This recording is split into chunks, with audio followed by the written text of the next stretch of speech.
The speaker says it reminds her of the hateful anti-gay language in San Francisco that led to deadly violence. Jim Clyburn, who's the highest-ranking African-American in Congress, says he thinks people are trying to delegitimize you. Do you see it as that worrisome?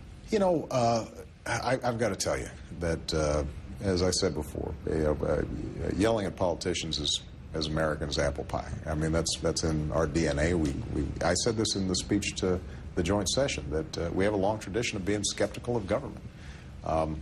I do think that it's important for us, again, to remind ourselves that all of us are Americans who love this country. I think it's important not to exaggerate or provide just rank misinformation about each other.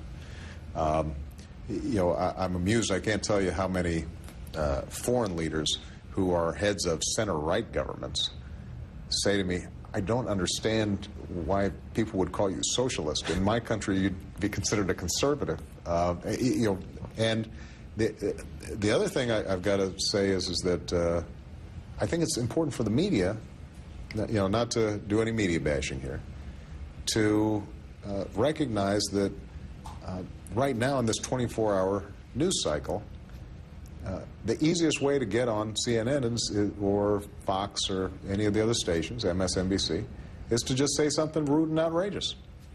You know, if you're civil and polite and you're sensible and you don't exaggerate the bad things about your opponent, and you know, you might maybe get on one of the Sunday morning shows, but you're not gonna be on the loop. And you know, part of what I'd like to see is all of us reward decency and civility in our political discourse. That doesn't mean you can't be passionate, and that doesn't mean that you can't speak your mind. But yeah, I think we can all sort of take a step back here and remind ourselves who we are as a people.